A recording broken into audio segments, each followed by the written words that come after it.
Ça va ou quoi? Est-ce que vous avez déjà rêvé de vivre en pleine nature? Off the grid, à l'écart de tout. Oui ou non? Vraiment dans un endroit où y a rien, tu sais, t'es tranquille, y a personne, y a rien. Y a l'embarras du choix, hein, la planète Terre, elle a quand même pas mal de trucs à nous offrir. Montagnes gigantesques, des cours d'eau interminables, espaces verts à perte de vue, volcans, caldeira, tu connais. Bon, actuellement, on est tous en train d'hiberner tranquillement sous nos couettes, c'est l'hiver, il fait un peu froid. Aujourd'hui, on va pas du tout parler de ça. Ok? On va plutôt parler de tous ces paysages qui sont magnifiques, mais qui pourtant sont extrêmement dangereux.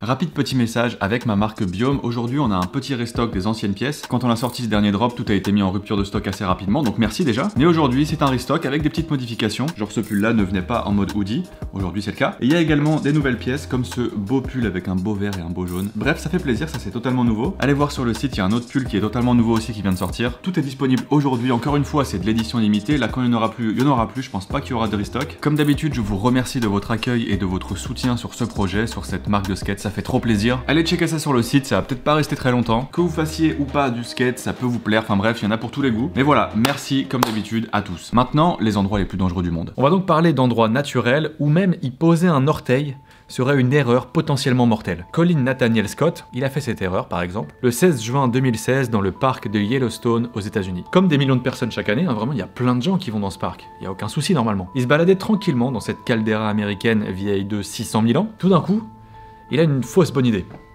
Une idée de merde en fait. Et s'il quittait la zone balisée?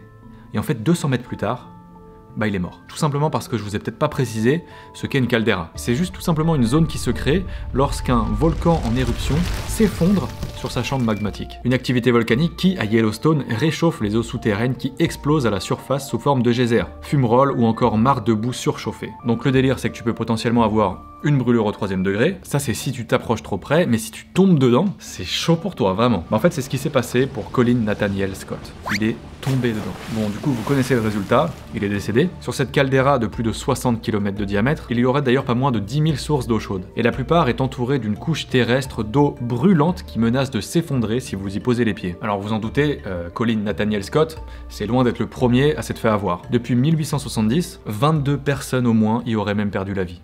T'imagines? Et le pire, c'est que ce sont pas les visiteurs qui quittent le sentier, ce sont les sources d'eau chaude elles-mêmes qui peuvent bouger. On dirait un truc vivant, c'est ouf. À cause d'une altération de la roche environnante, certaines fractures peuvent parfois se retrouver bouchées, et par surprise donc, exploser autre part. Bon ça reste quand même rien par rapport au danger que représente l'éruption du supervolcan de Yellowstone. Selon certains experts, il serait capable de dégager une énergie de l'ordre d'1 milliard de tonnes de TNT, ce qui est beaucoup, on est très loin du Bison 4, soit l'équivalent de l'énergie dégagée par l'impact d'un astéroïde de 300 mètres sur la Terre. Cadeau. Va mourir. Heureusement, il y a 99,9999999% de chances que ça ne se produise pas durant le 21e siècle, donc tranquille. Donc voilà, juste faites gaffe à où vous mettez les pieds, a priori. Un conseil qui vaut aussi pour le cratère de Kawah Ijen en Indonésie. Là-bas, vous abandonnez tout projet de plantage de tentes. C'est mort. Déjà, bon, faut 2 heures de marche pour y accéder. Bon, voilà. Et surtout parce qu'au sein de ce cratère se trouve tout simplement en fait le lac le plus acide au monde. Alors ok, sa couleur, ça te donne un peu envie d'y taper une tête, je suis d'accord, une petite bombe, voilà, ça fait plaisir, mais non, faites pas ça, vraiment faites pas ça. Si vous faites ça, je pense que vous allez mourir. Voilà. Son pH a été estimé à 0,2, une composition totalement toxique que ce lac doit au gaz sulfureux que le volcan laisse échapper sous sa surface. Ouais, ce que vous avez en fait devant les yeux, bah, c'est juste la plus grande piscine d'acide sulfurique de la planète, c'est stylé. Et je vous préviens tout de suite, aux abords du lac, vous n'êtes pas non plus en sécurité en fait. Ok, sa dernière éruption magmatique date d'il y a 2 siècles, ok. Par contre, les éruptions phréatiques, elles sont beaucoup moins rares. C'est quoi une éruption phréatique, vous me demanderez peut-être? Pas question de magma, juste des jets d'eau et de vapeur suffisamment puissant pour vous mettre directement dans une tombe. C'est en tout cas ce qui s'est passé en 1976. Cette année-là, une énorme bulle de gaz sulfureux a éclaté à la surface du lac, tuant au passage 11 mineurs qui travaillaient à proximité. Et si le lac ne vous tue pas en un coup, rassurez-vous, il peut se rattraper sur la durée. Les mineurs qui y travaillaient quotidiennement ont une espérance de vie d'à peine 40 ans. La faute à une sulfarate hyper productive qui dégage des vapeurs sulfureuses H24. Vos poumons étant intoxiqués, vous décédez en quelques années. D'ailleurs, il n'y a pas qu'en haut des volcans que le danger peut se cacher. Non, non, non. À leurs pieds aussi tout simplement. Vous connaissez le lac Natron. Ce lac, le lac Natron, c'est en Tanzanie. J'adorerais aller voir ça. Vous savez, en fait, c'est un lac rouge qui est tout simplement capable de transformer les animaux en momies, les pétrifier. Je vous jure, c'est ouf, regardez les images. Cette fois-ci, c'est un peu l'inverse. Il s'agit pas d'un lac acide, mais en fait, tout simplement, il est basique. Mais en fait, c'est pas mieux. Il est tellement basique qu'il est capable de brûler les peaux et les muqueuses de la plupart des formes de vie, en fait. Et vous, y compris. Oui, attention, n'allez pas vous baigner dans le lac Natron. C'est une très mauvaise idée. La bonne nouvelle, si c'est vraiment une bonne nouvelle, c'est que votre cadavre en fait sera hyper bien conservé. Car oui, tout simplement, ce lac est capable de vous momifier. Comme son nom l'indique, ce lac est en fait composé majoritairement de natron, à savoir principalement un mélange de carbonate de sodium et de bicarbonate de sodium que les anciens Égyptiens utilisaient déjà dans leur processus de momification. Une composition complètement hallucinante que ce lac doit à sa proximité avec un volcan un petit peu particulier, son nom, Ol-Doinyo Lengai. Désolé si je le prononce mal. Alors son super pouvoir à lui, être capable de cracher une lave riche en sodium plutôt rare, appelée natrocarbonatite. Tout autour du lac, c'est donc des roches riches en sodium qui colonisent l'espace. Quand il pleut, déjà c'est rare et c'est le seul moyen d'alimenter ce lac fermé, ce sodium se mêle donc à l'eau du lac, et comme la seule porte de sortie de l'eau, c'est l'évaporation, les molécules de sodium, elles sont un peu laissées sur le carreau, tu vois. Et résultat, le sodium se concentre et le pH, lui, il s'envole. Il est à 11,5. C'est nimp. Un seuil donc assez proche d'une solution d'ammoniac qui rend donc tout contact avec ce liquide extrêmement dangereux, douloureux, tout ce que vous voulez. Alors ce qui est fou, c'est qu'il y a des organismes extrémophiles qui arrivent à vivre dans ce lac. Et parmi eux, des cyanobactéries qui produisent le pigment rouge responsable de la couleur du lac. Non, c'était pas du sang, c'est les cyanobactéries extrémophiles.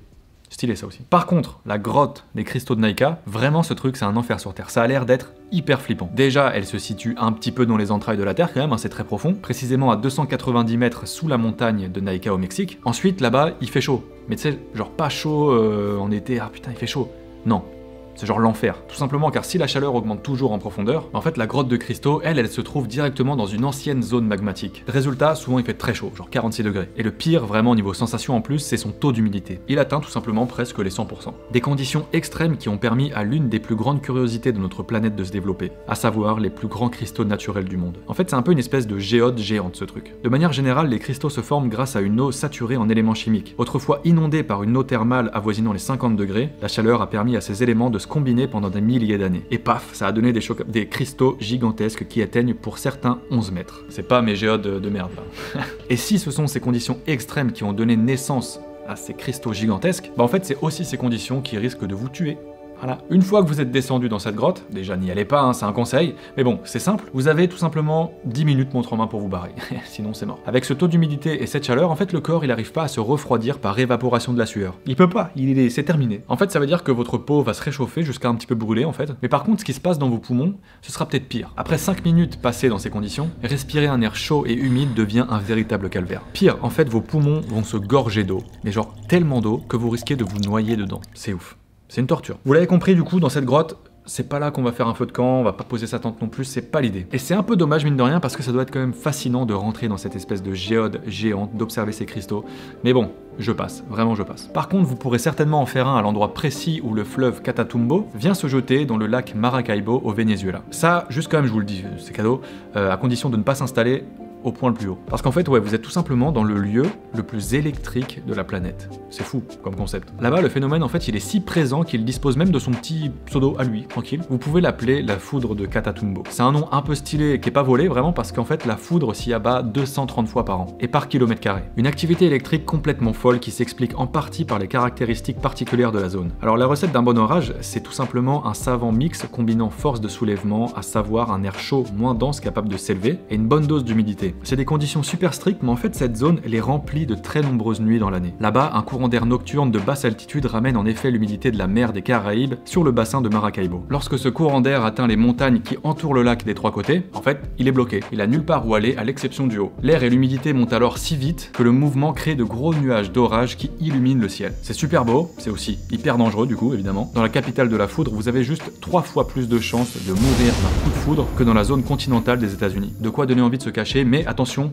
pas sur le point le plus élevé, sinon c'est grillade. J'espère comme d'habitude que vous avez apprécié cette vidéo. C'est quoi l'endroit qui vous fait le plus flipper, vous? Moi je dirais que c'est les grottes de Naïka quand même. Quoi qu'il arrive, j'ai pas du tout envie d'aller dedans. Même si j'aimerais bien les voir de mes yeux vus, mais j'ai pas envie d'y aller. Ah là, la planète est folle, vraiment, il y a des trucs de fou partout. En tout cas, si vous avez apprécié, n'oubliez pas le petit pouce en l'air comme d'habitude, ça aide beaucoup. Vous pouvez vous abonner pour ne jamais rien louper de ce qui arrive.